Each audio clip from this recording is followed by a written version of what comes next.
Le désarroi, la douleur, l'incompréhension devant le pire accident de la route en France depuis 33 ans. Bonsoir, édition spéciale ce soir après cette effroyable collision entre un camion et un autobus ce matin à Puisseguin en Gironde. Le bilan est lourd, 43 morts. Vous le voyez sur ces images, le choc a été d'une rare violence. Ce soir, des villages sont en deuil, les drapeaux sont en berne. On va retrouver Serge Guigné qui se trouve à Puisseguin, théâtre de l'accident. Serge, on a appris cet après-midi qu'il y avait une nouvelle victime. Oui, on l'a appris en toute fin d'après-midi, une 43e victime, un enfant de 3 ans qui se trouvait être dans la cabine du camion de son père, âgé de 31 ans, lui aussi décédé dans cet effroyable accident de la circulation. Les autorités ont décidé de donner l'information le plus tard possible, tout simplement pour avoir le temps de prévenir les familles de la victime. Et justement, en parlant des familles, elles se rapprochent de Puisseguin depuis le milieu de journée. Effectivement, vous le voyez sûrement juste derrière moi, une chapelle ardente a été dressée dans le foyer communal de cette toute petite ville de Puisseguin dont le drapeau de la mairie est en berne. Les familles de victimes se réunissent, viennent depuis le début de la matinée pour se recueillir. Elles sont prises en charge par une cellule de soutien psychologique et certaines sont reparties. Les cœurs, vous imaginez, très lourds, les yeux pleins de larmes, s'interrogeant après cette horreur de l'annonce d'un terrible accident sur leur commune. Le bilan, donc on vient de le rappeler, s'est alourdi cet après-midi, 43 morts. Le chauffeur du camion, son fils de 3 ans. Les autres victimes, des personnes âgées, se trouvaient dans l'autobus et elles devaient partir en excursion en Béarn. C'est tout un territoire qui, depuis ce matin, est sous le choc, comme le montre ce reportage à Puisseguin, où une chapelle ardente est dressée pour accueillir les familles. Bernard Tavitian. Un village sous le choc. Tout au long de la journée, des familles et des proches viennent se recueillir dans la chapelle ardente, installée en urgence dans le foyer rural de la commune. Les familles dévastées par la douleur s'expriment peu. On peut vous poser une petite question, s'il vous plaît? Ma maman se trouve à l'intérieur. Mon beau-père apparemment est survivant, mais je ne sais pas où, je ne sais pas quoi. Et apparemment, j'ai perdu tout le reste de ma famille. Dans ce village de 900 habitants où tout le monde se connaît, c'est l'état de sidération. Amis et voisins ont du mal à verbaliser leurs émotions. C'est énorme, quoi. Surtout autant de morts comme ça ici, dans un petit village comme ça, c'est beaucoup. 40 d'un coup, ça fait beaucoup, quoi. Un, d'accord, mais il y en a souvent un ici, mais 40 d'un coup, ça fait bizarre. Chacun cherche à évacuer son chagrin. Une cellule psychologique a été mise en place par les autorités. Elle accompagne et elle soutient les proches. La chapelle ardente est devenue le lieu de recueillement de toute la population. Ce soir encore, personne ne s'explique ici le drame qui les touche tous. Beaucoup de questions, effectivement, peu de réponses encore. Un numéro vert a été mis en place à disposition des familles. Il s'agit du 0800 009 763. Ludivine Tachon, on le disait, un bilan effroyable, 43 morts, seulement 8 rescapés. Parmi ces 8 miraculés, il y a 4 personnes grièvement blessées. Est-ce qu'on a ce soir, Ludivine, des précisions sur leur état de santé? Oui, donc 4 personnes, vous l'avez dit, grièvement blessées. 2 souffrent d'importantes brûlures, 2 de traumatismes crâniens. Ils ont été héliportés vers le CHU de Bordeaux et pris en charge par les équipes médicales, dont le service des grands brûlés spécialisé du CHU de Bordeaux. 5 autres blessés, plus légèrement, ont été transportés vers le centre hospitalier de Libourne, qui est tout près. Une cellule psychologique sur place a été mise en place. Et justement, on va parler de cette cellule psychologique qui est mise en place avec vous, Charles-Henri Martin. Bonsoir. Vous êtes psychiatre responsable de cette cellule. Vous avez passé du temps cet après-midi avec ces familles. On imagine aisément leur douleur. Quel est votre travail? De quoi ont-elles besoin à quelques heures du drame? Alors nous avons déployé depuis ce matin, en même temps que le SAMU, donc à partir de 8h du matin, une ensemble d'équipes médico-psychologiques avec psychiatres, psychologues, infirmiers, une équipe de 16 personnes de l'hôpital Charles-Perrin et de l'hôpital de Libourne, pour prendre en charge à la fois les personnes qui ont été victimes de l'accident, parce qu'il y avait 2 personnes que nous avons pu voir qui étaient victimes d'accident, puis très rapidement, une 70 personnes qui sont venues, qui sont les familles des personnes qui ont été impliquées dans ce drame. Ces familles ont besoin de parler ou d'être écoutées? Elles ont besoin de quoi? Ces familles, alors, ceci est variable. Certaines personnes sont extrêmement choquées, d'autres personnes ont besoin de partager leur souffrance avec les autres personnes qui étaient présentes, puisque ce genre de traumatisme isole énormément. Et partager avec le groupe la souffrance du moment permet de répartir un petit peu la charge du stress lié au traumatisme. Justement, on voit que la solidarité est grande sur l'ensemble du territoire, à commencer par Puisseguin et Petit Palais. Est-ce que cette solidarité peut les aider? Excusez-moi, j'ai pas bien compris. Je disais, cette solidarité est grande aujourd'hui, aussi bien à Puisseguin qu'à Petit Palais. Est-ce que ce mouvement de solidarité peut aider ces familles qui sont en deuil? Oui, bien sûr. Dans une situation de deuil, et en particulier de deuil traumatique, l'ensemble du soutien de la communauté est extrêmement important. Nous avons eu également effectivement des amis des familles qui sont venus. Nous avons eu aussi des agents de santé qui étaient à la retraite, un psychiatre à la retraite qui habite à proximité, un psychologue qui sont spontanément présentés à la cellule d'urgence pour savoir s'ils pouvaient prêter main forte. Et tout ça est extrêmement important. Merci pour ce décryptage en direct de Puisseguin. Deux villages donc sont en deuil. Puisseguin, on vient de le voir, théâtre de l'accident. Et à quelques kilomètres de là, Petit Palais, où l'émotion est encore plus vive. Petit Palais, d'où sont partis et où vivaient les passagers du car. Ici, tout le monde se connaît dans ce petit village d'à peine 700 habitants. Clémence Rouer, Guillaume Dequet. Depuis l'annonce de l'accident, les habitants, les familles se retrouvent ici sur la place de la mairie pour savoir. Ah mais il y a sa voiture là. Alors, on sait qu'elle est partie, oui, mais bon, maintenant on ne sait pas. On n'a pas de nouvelles, quoi. On n'en sait pas plus. Arrive le fils de la victime et sa compagne. J'ai appelé la cellule de crise qui ne peuvent pas nous donner d'informations. Ils ne sont pas capables de nous dire ce qui se passe, les noms des gens qui sont morts, le nom des gens qui sont vivants. Partout, les bonnes volontés se mobilisent pour accueillir les habitants dans cette attente insoutenable. La mairesse a passé la matinée sur les lieux de l'accident. On rencontrait une personne, un gendarme qui lui-même prenait les informations, qui arrivait à nous les donner. Et on n'a pas eu grand-chose d'informations. On était même en difficulté pour avertir les familles qui étaient ici, qui attendaient, quoi. Le drapeau de la mairie est mis en berne. À huis clos, les noms des blessés hospitalisés sont annoncés.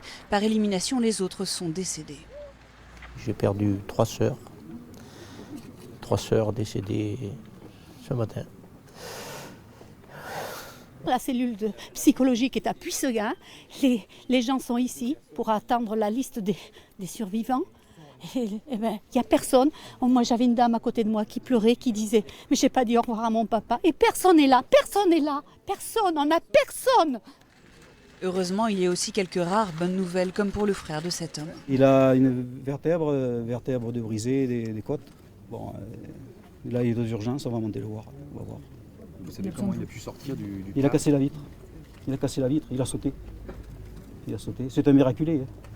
La police essaye encore d'établir la liste des victimes en relevant les plaques minéralogiques. Tous ces habitants éreintés se sont rendus à la chapelle ardente, montée à Puisseguin, avant de se rassembler dans cette église pour un hommage aux victimes.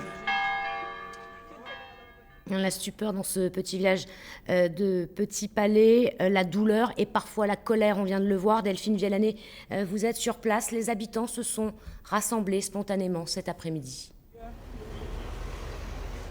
Effectivement, Sandrine, c'est tout le village de Petit Palais qui est en deuil depuis ce matin. Petit Palais compte environ 765 habitants. Alors forcément, parmi les victimes, il y avait un proche ou une connaissance. Je suis actuellement en compagnie de Serge Brodichou, qui est premier adjoint ici à la mairie de Petit Palais. On le disait, c'est un deuil ici pour le village. Oui, effectivement, c'est un deuil. C'est plus qu'un deuil, c'est un drame. C'est quelque chose d'énorme qui nous tombe dessus. On a du mal à réagir parce que, en fait, c'est tout le village qui est touché, c'est toutes les familles qui ont perdu un proche.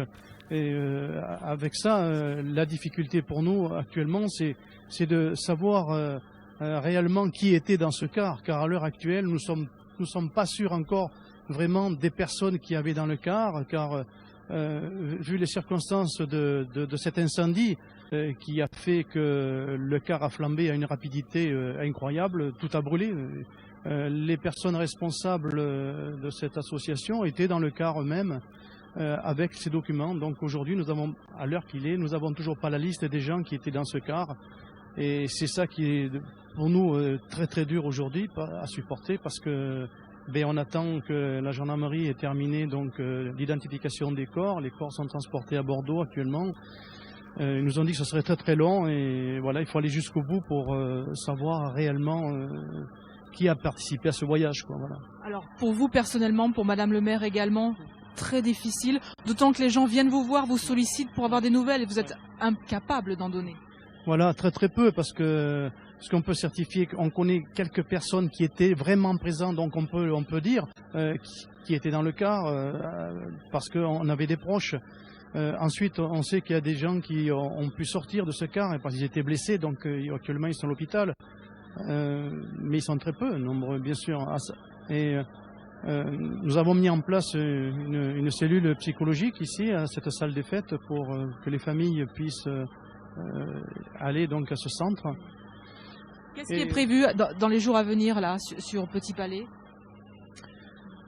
Nous verrons avec les autorités qui nous suivent parce que l'État a vraiment mis les moyens exceptionnels, on va dire, pour nous aider. Il y a beaucoup de choses à mettre en œuvre et on va attendre les décisions qui vont venir au-delà de notre commune. Merci beaucoup, monsieur. Et je rappelle donc ce numéro vert qui est mis en place à disposition des familles qui s'interrogent, le 0800 009 763. Le car s'est donc embrasé très très rapidement. Revenons à présent sur les circonstances. Elles se dessinent au fil des heures. Il est 7h30 ce matin quand l'autobus percute un camion qui se trouve en travers de la route. Sous la violence du choc, les deux véhicules se sont embrasés. Les passagers ont été littéralement pris au piège. Élise Galland. Du car de tourisme et du camion, il ne reste que les carcasses calcinées. Elles témoignent de la violence de l'incendie. Il s'est déclaré immédiatement après la collision, vers 7h30 ce matin, sur la départementale 17, une route sinueuse des coteaux de Saint-Émilion. Il y a eu un concours de circonstances qui fait que le camion, a priori, se serait déporté et le bus qui descendait aurait percuté le camion, dans les circonstances qui restent à préciser. Le chauffeur a eu un très bon réflexe en débloquant la porte latérale du bus et il a essayé d'extraire les premières personnes. Le témoin aussi a réussi à extraire par une vitre arrière qu'il a brisé des personnes. Et à l'arrivée, mes collègues ont pris en charge ces personnes pour les soustraire à l'incendie. Des comportements qualifiés d'héroïques par les secours. En plus du chauffeur de bus, 7 autres personnes sont rescapées du brasier, 2 grièvement brûlés, 2 traumatisés crâniens et 4 plus légèrement blessés. On déplore ce soir 43 victimes brûlées vives. 40 personnes âgées, membres de clubs du 3e âge, qui partaient pour une excursion dans les Pyrénées-Atlantiques, leur accompagnatrice, le chauffeur du camion et un enfant découvert à ses côtés. Oui, il y a un enfant qui était dans la cabine du camion, un enfant de 3 ans qui serait le fils du chauffeur. Le conducteur du poids lourd, âgé de 31 ans, revenait d'une livraison. Il était le fils du dirigeant d'une petite société de transport basée dans l'Orne. Pour l'heure, des barrages empêchent toujours d'accéder au lieu de l'accident. Le périmètre restera fermé encore au moins 3 jours. 19h12, si vous nous rejoignez sur France 3, Aquitaine, édition spéciale consacrée à cette terrible collision qui a donc fait 43 morts ce matin à Puyseguin en Gironde. Direction maintenant Libourne, où le procureur de la République doit s'exprimer dans les minutes qui viennent face à la presse. Jean-François Géat, vous êtes en direct de Libourne. L'enquête a commencé, elle va être longue. Effectivement, les enquêteurs ont d'ores et déjà annoncé que cette enquête serait longue et difficile. Longue car il faut d'abord identifier les nombreuses victimes, les extraire du véhicule. On sait déjà que cela va prendre entre 48 et 72 heures. Difficile également parce qu'il faut recueillir des témoignages pour essayer d'expliquer les causes de cet accident. On sait d'ores et déjà que la route, l'état de la route serait hors de cause. Peut-être les feuilles auraient pu gêner le conducteur, mais enfin l'enquête sera longue et difficile pour essayer de comprendre ce qui a pu arriver au chauffeur routier pour qu'il se dévie de sa trajectoire.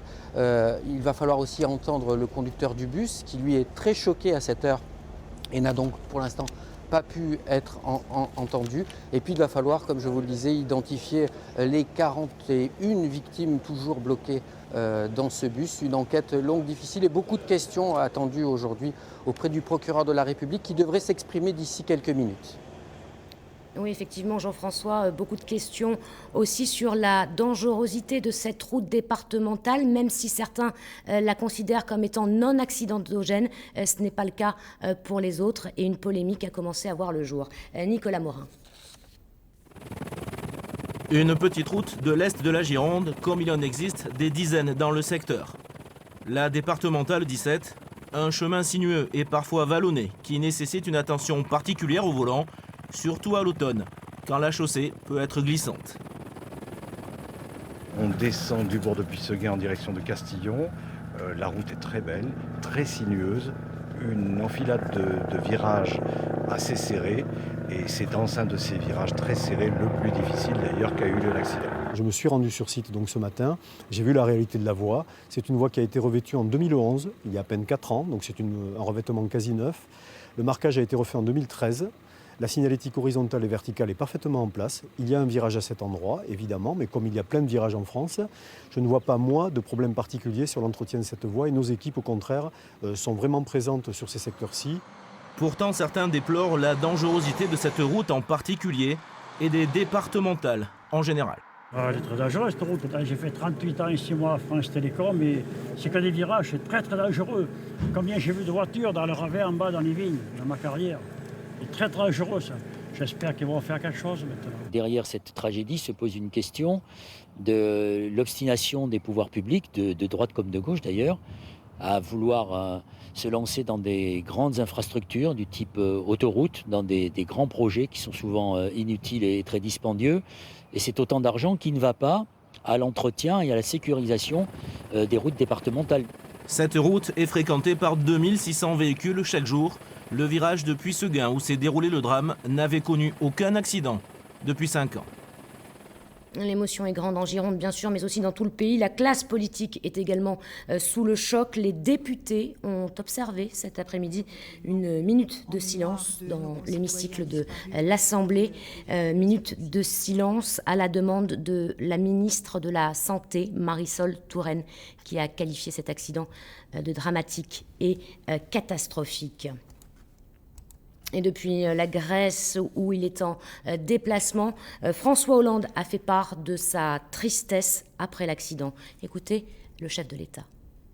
Nous devons adresser aux familles notre plus grande compassion, partager le chagrin, mais également tout connaître sur les circonstances de cet accident et apporter les secours parce qu'ils sont encore nécessaires.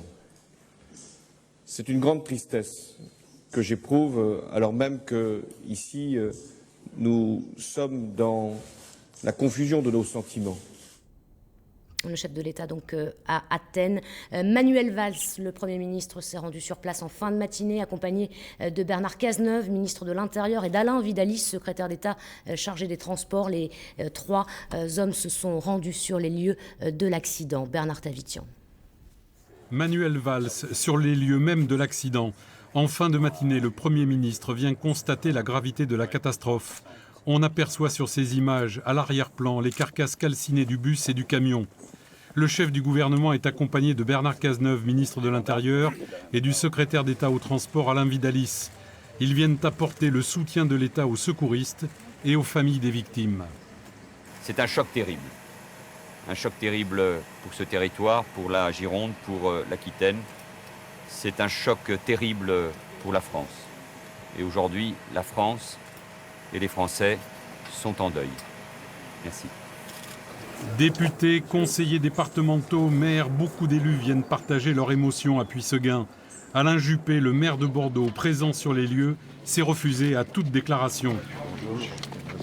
Alain Rousset, le président du Conseil régional d'Aquitaine, a annoncé dans un communiqué qu'il suspendait sa campagne électorale jusqu'à lundi. Pour tous les politiques, de droite ou de gauche, ce matin, l'heure était au recueillement. Les victimes, on le rappelle, pour la plupart des personnes âgées, se rendaient à Arzac, en Béarn, pour une journée d'excursion.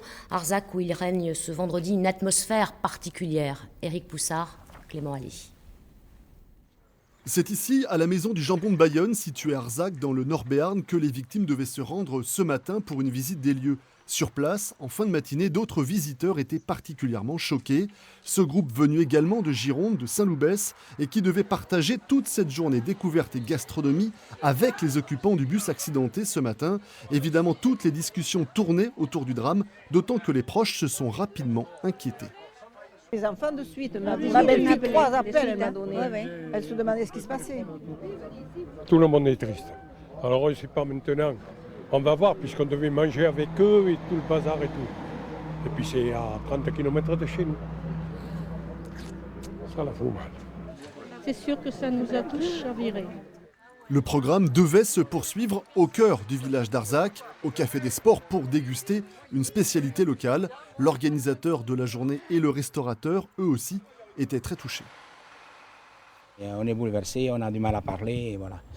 C'est tout parce que c'est des personnes quand même qui venaient passer une bonne journée. C'est dramatique, on connaissait un peu l'agence, on connaissait le transporteur qui doit être bouleversé. Apprendre que des gens que vous allez faire manger, qui ont brûlé dans un bus ce matin, c'est horrible, c'est horrible. Je ne les connais pas, mais c'est dur. À 200 km du lieu du drame, Arzac a été frappé de plein fouet ce matin. Et depuis ce matin, le préfet de Gironde coordonne les moyens de secours. Le plan Orsec a été déclenché. Ludivine Téchon, aucune victime n'a pour l'instant été identifiée. Non, alors un mot sur ce plan Orsec. Il permet effectivement de faciliter la coordination des équipes d'intervention sur place, car de gros moyens ont été déployés, des moyens très importants, plus de 70 pompiers, mais aussi plus de 250 gendarmes sont mobilisés. Un escadron mobile, par exemple, permet la sécurisation des lieux.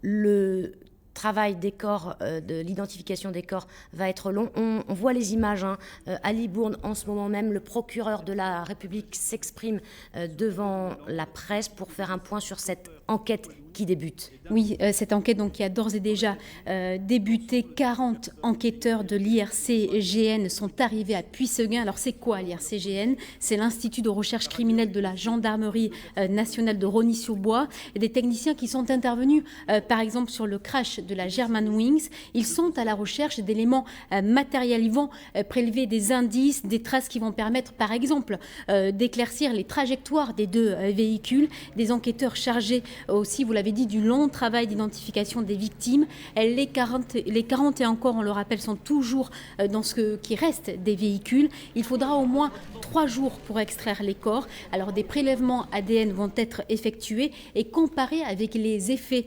personnels des victimes, des effets personnels fournis par les proches. Merci Ludivine. On va peut-être repartir à Puyseguin, retrouver Serge Guigné. Serge Guigné en direct, la nuit vient de tomber. Les familles sont encore là ? Oui, effectivement. Ludivine le disait à l'instant, les personnels de l'identification criminelle sont avec les familles pour essayer de récolter le maximum d'informations sur malheureusement les spécificités des occupants du bus. Quant aux élus, très choqués, ils ont été très nombreux à venir, des élus du secteur. On est dans des petites communes de à peine 600-800 habitants. Ils ont prévu tous de se retrouver une vingtaine demain vers 11h pour connaître les moyens de rendre hommage aux très nombreuses victimes de la commune et du secteur ici. Serge Guigné, donc en direct de Puyseguin, théâtre de cet accident dramatique qui a donc fait, on le rappelle, 43 morts sur la route ce matin à Puyseguin en Gironde, des personnes âgées qui se rendaient à Arzac. C'est la fin de cette édition spéciale, mais avant de nous quitter, d'abord cette autre information. 5 ans de prison avec sursis ont été requis cet après-midi à l'encontre de l'ancien urgentiste Nicolas Bonnemaison, rejugé, vous le savez, en appel à Angers pour l'empoisonnement de 7 patients en fin de vie. Marie Neuville, Christian Etchegaray. 5 ans de prison avec sursis pour avoir ôté la vie à plusieurs patients, c'est ce qu'a requis le ministère public après 3 heures de réquisition violente et sans concession. Vous avez franchi la ligne rouge, lui a dit l'avocat général. Les injections n'étaient pas des sédations et vous saviez qu'elles donnaient la mort ipso facto, a-t-il dit à Nicolas Bonnemaison. C'est pourquoi vous avez agi seul, en catimini, sans transparence, des décisions qui sont celles d'un homme emporté par son aveuglement, par sa toute-puissance, celle d'une personnalité obsessionnelle. Je crois véritablement que l'accusation n'a pas fonctionné la première fois. Elle cherche à s'accrocher à des choses complètement absurdes. Une présentation totalement erronée du docteur Bonnemaison.